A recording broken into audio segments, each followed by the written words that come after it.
В эфире телеканала «Итоги дня», в студии Надежда Саханская. Здравствуйте. В начале выпуска об основных темах. Глава Якутии провел заседание по стратегической сессии. Задачи будут решаться в рамках нового национального проекта «Экономика данных». Новую методику лечения глаукомы обсудили в Якутии. Участие приняли около 100 врачей-хирургов с привлечением экспертов из Центральной России. Бережливое производство – залог будущего страны. В Якутске проходит региональный этап международного чемпионата «Кейзен».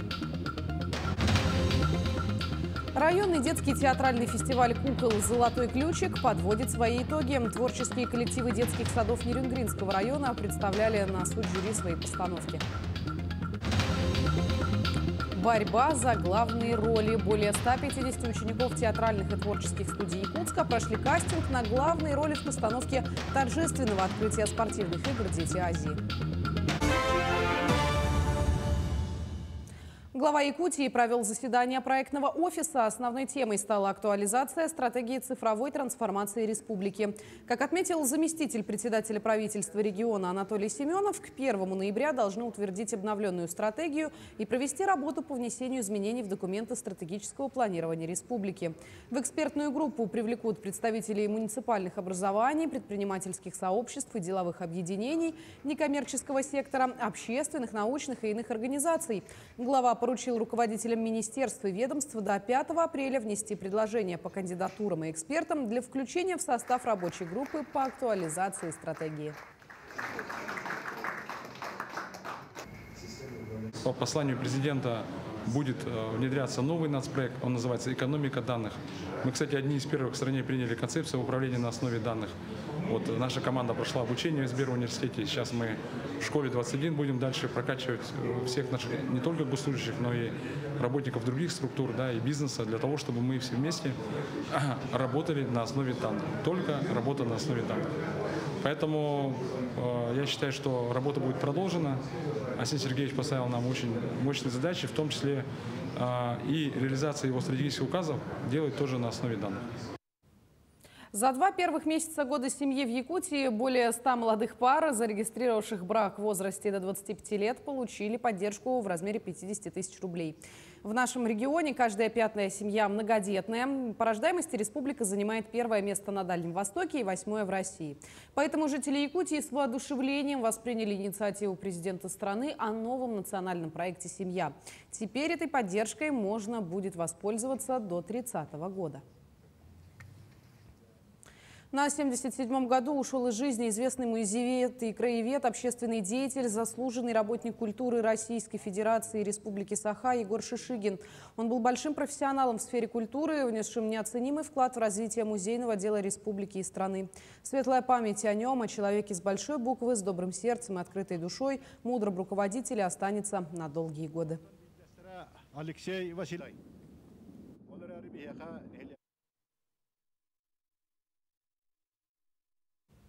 В Якутске провели обучение для врачей-офтальмологов.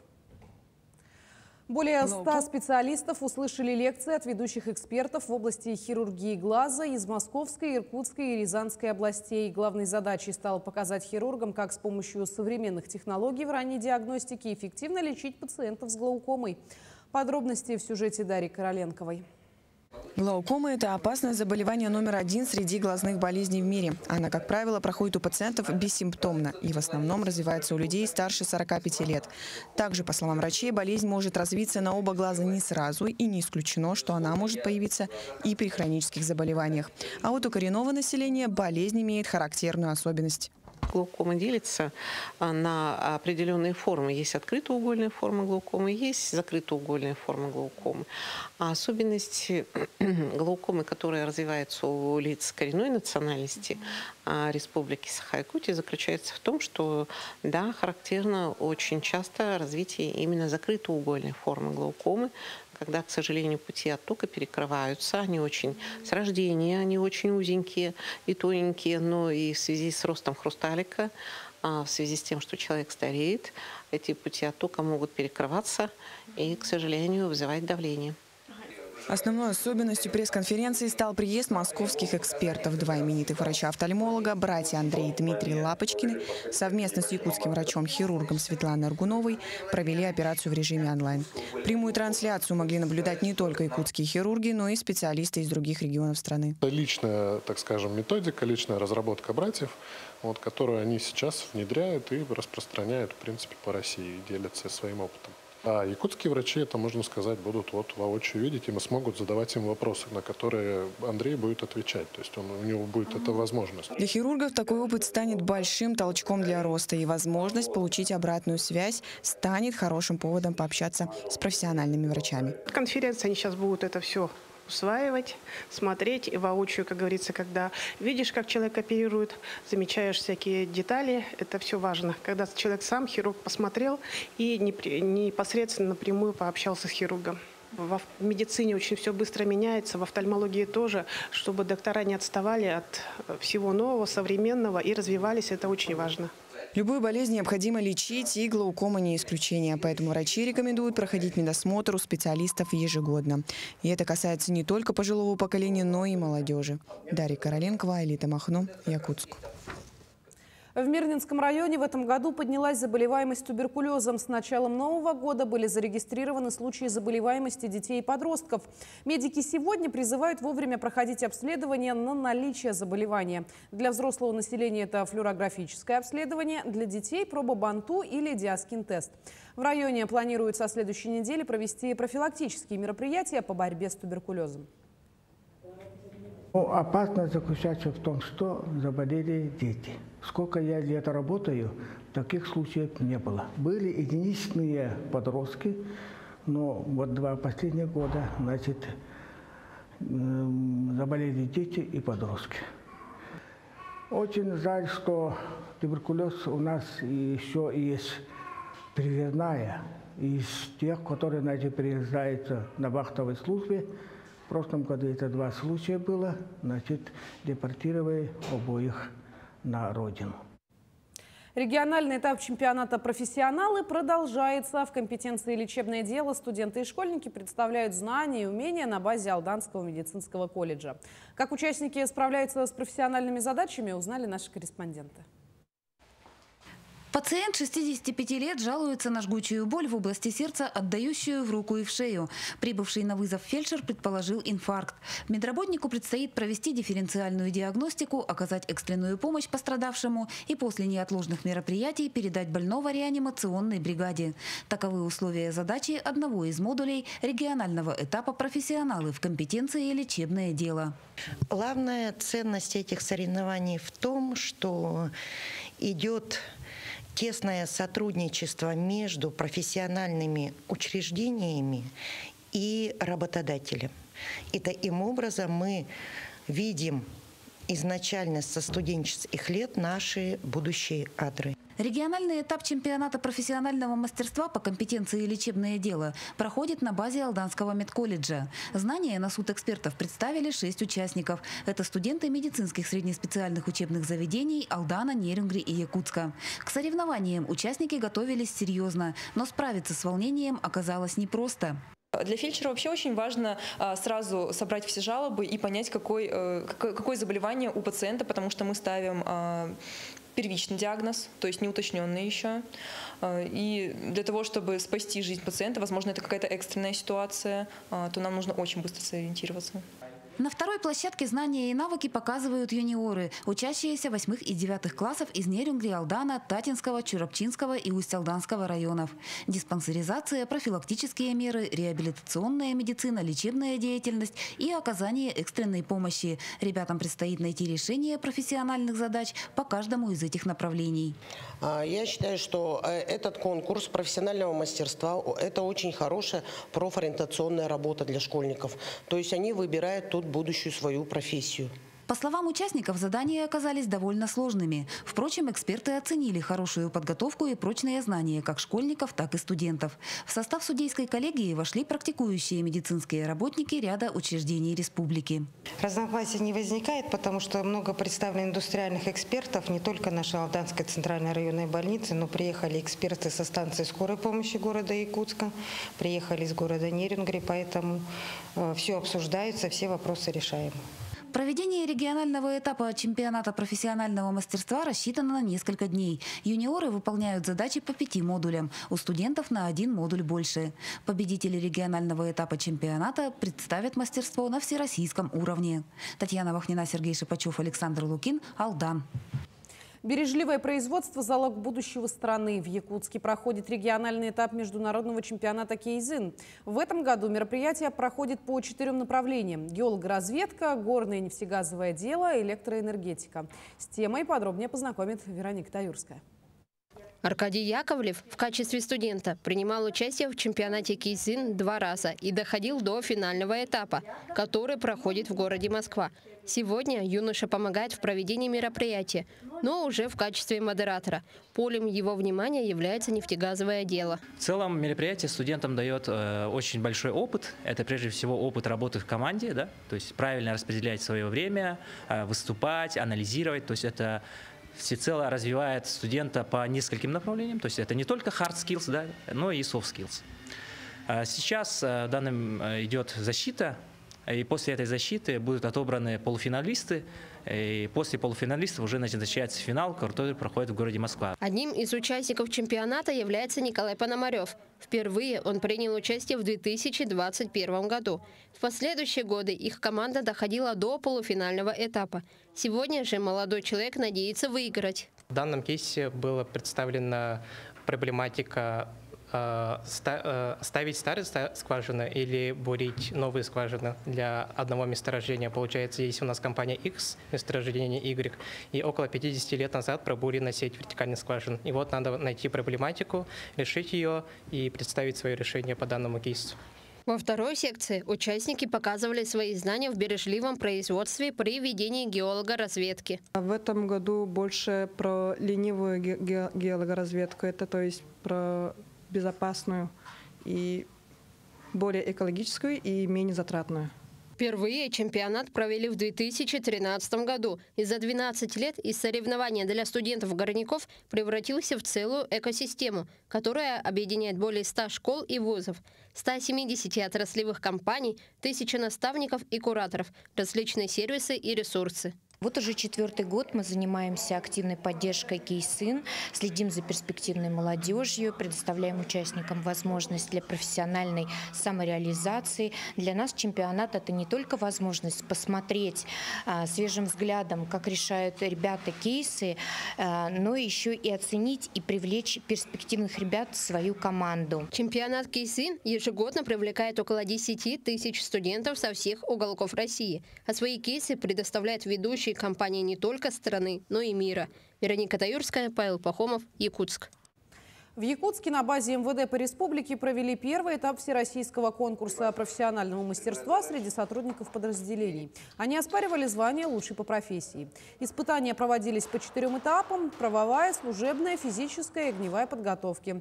За прошедшие 2 дня в рамках конкурса сотрудники посетили семинар-совещание и круглый стол с участием прокуратуры республики, органов опеки и попечительства для детей-сирот.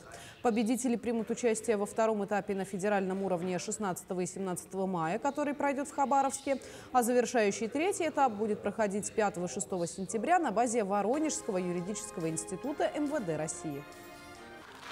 Сотрудники полиции, подразделений по делам несовершеннолетних и центра показали очень хорошие результаты. Победители у нас поедут на 2-й этап всероссийского конкурса. Это Дальневосточный федеральный округ. Далее уже будет 3-й этап, это всероссийский конкурс будет проведен в городе Москва.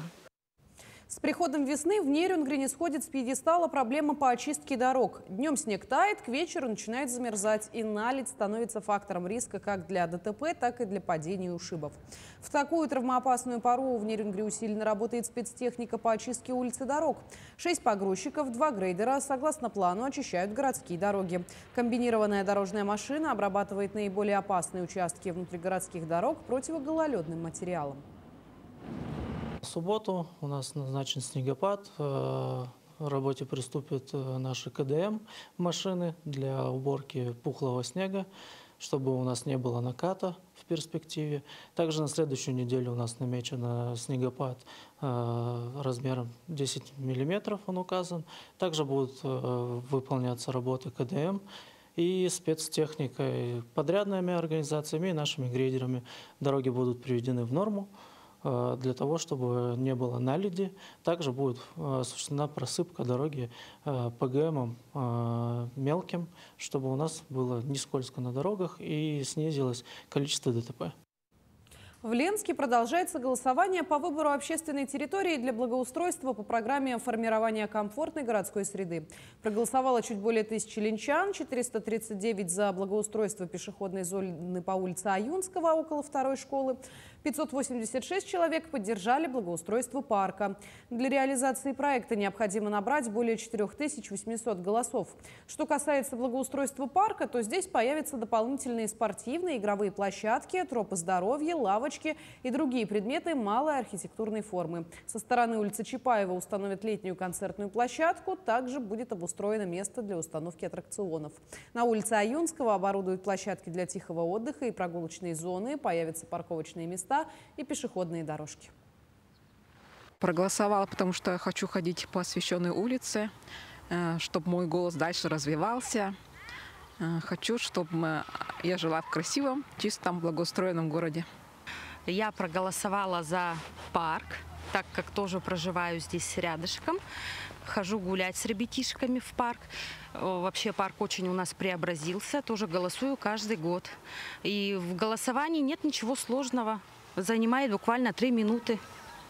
Совет старейшин юкагирского народа и Ассоциация юкагиров республики представили общественности бюст основоположника юкагирской литературы, первого ученого из народов Севера Теки Адулока Николая Спиридонова.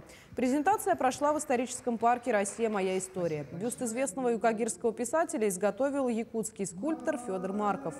Основой скульптуры стали всего 2 портрета Николая Спиридонова, которые сохранились на сегодняшний день. В Якутске бюст пробудет примерно 2 месяца, после его транспортируют в музейный комплекс «Дом кириллицы» в болгарском городе Плиска. Когда стал обсуждаться вопрос, кого из литературы Севера представить, то сразу, конечно, стал вопрос о Теке Адулоке Николае Ивановиче Спиридонове, потому что он не просто основоположник юкагирской литературы, но это, наверное, действительно первый писатель, который стал из числа народов Севера, который стал широко известен не только по всему Советскому Союзу, но и практически во многих странах мира.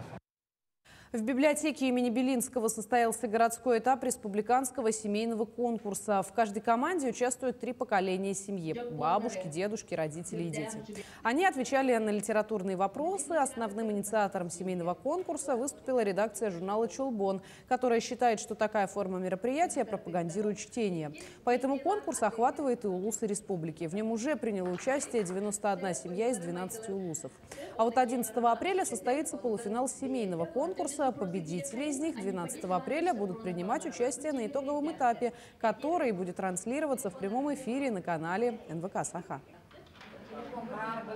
В наше время сейчас важно знать, что есть такие семьи, которые из поколения в поколение читают и это передают своим детям, потомкам. Это одна из факторов, который является стержнем народа. Есть такое понятие читающая семья. В историческом парке «Россия. Моя история» работает персональная художественная выставка «Митчайле. Наш свет» талантливого северного художника Екатерины Суржаниновой. На уникальной выставке представлено более 60 картин, где каждая картина – это история, рассказанная мастером кисти. Некоторые произведения представлены впервые. Екатерина Суржанинова – художник, чье творчество тесно связано с коренными малочисленными народами севера Якутии и их уникальной природой. Картины нарисованы в 3 арктических районах республики – это Аймиконский, Нижнеколымский и Тампонский районы. Так посетители увидят портреты местных жителей, быт и пейзажи Крайнего Севера. Тема народов Севера интересует меня уже очень давно, потому что я сама родом из Севера, поэтому вот коренные малочисленные народы и Арктика – это как бы все мое. И работы, написанные по районам, они пленерные, то есть написаны с натуры. Это пейзажи, портреты местных жителей, чтобы рассказать о том, какой Север сейчас и как живет. Также есть несколько работ фигуративных, которые несут в себе определенные какие-то смыслы, где-то философские, где-то истории. В Нерюнгри 5-й юбилейный районный детский театральный фестиваль кукол «Золотой ключик» подводит свои итоги. С 13 марта творческие коллективы детских садов Нерюнгринского района представляли на суд жюри свои постановки.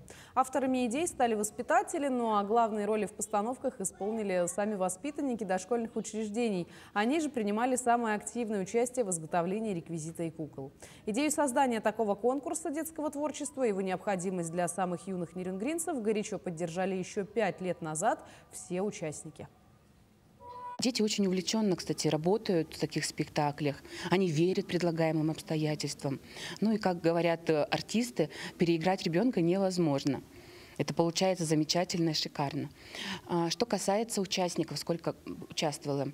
В этом году это было 9 постановок, 9 детских садов. Сказки были по тематике семьи, как вот объявлен год семьи, да, год детства. И практически все постановки были вот по этой теме.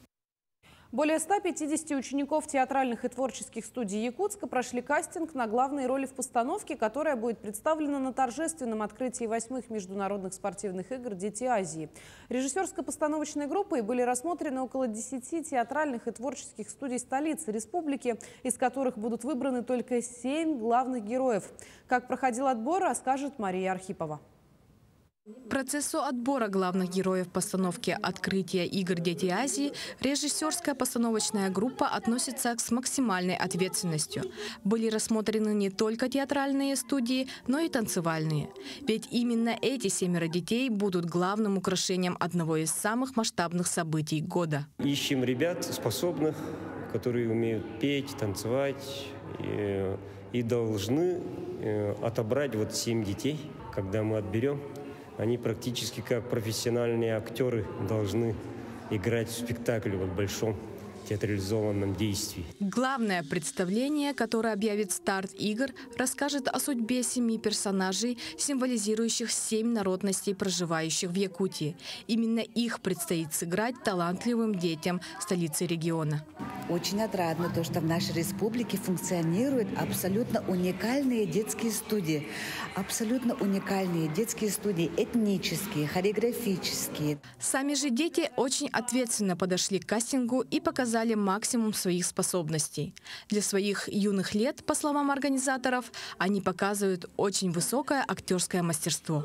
Вот когда кастинг начался, мне что-то было волнительно, потому что это кастинг на Дети Азии. Если меня выберут, то буду участвовать в открытии Дети Азии. Будущих звезд якутской сцены зрители смогут увидеть на церемонии открытия спортивных игр Дети Азии, которая состоится 26 июня на стадионе Туймада. Изучить лесные тропы Чучур-Мырана на скорость. В столице республики состоялось традиционное первенство Якутии по спортивному ориентированию на лыжах. Принимают участие взрослые дети, причем у каждого участника выделен определенный маршрут. В чем заключается суть данного вида спорта и сколько участников приняли участие в соревновании, расскажет Даяна Федорова. Каждому из спортсменов предстояло пройти определенную дистанцию по пересеченному маршруту с картой и компасом, а также попытаться финишировать раньше своих соперников. Спортивное состязание объединило не только взрослых, но и школьников, даже самых маленьких. Ну, на лыжах я никогда не каталась почти, а так я на ориентировании На соревнования по ориентированию хожу очень много. Главное преимущество этого вида ориентирования – состязание на открытом воздухе. По словам одного из участников, минусовая погода не сможет охладить его спортивный пыл. Сами лыжи мне нравятся, и ориентироваться в местности – это очень захватывающее и увлекательное занятие. Но много раз становился чемпионом данных соревнований и призером тоже. В командном этапе занимали призовые места и чаще всего убрали кубки. Соревнования проводятся не только для выявления сильнейших спортсменов и команд, но и для развития спортивного ориентирования как массового оздоровительного спорта. У всех возрастных групп, а у нас их 12 возрастных групп, своя дистанция. У маленьких 1 километр, и нужно найти 5 контрольных пунктов, и постарше, и так дальше. У всех максимальная дистанция у нас 5,5 километров для взрослых, и нужно найти 12 контрольных пунктов. Спортивное соревнование проводится ежегодно. В этом году он объединил 130 участников из Якутска, Мегино-Кангаласского, Горного и Амгинского районов. По итогам состязания участники и призеры будут награждены кубками, медалями и грамотами. Даяна Федорова, Илья Соломятников, Якутск. Это были все новости к этому часу. До встречи в дальнейших эфирах.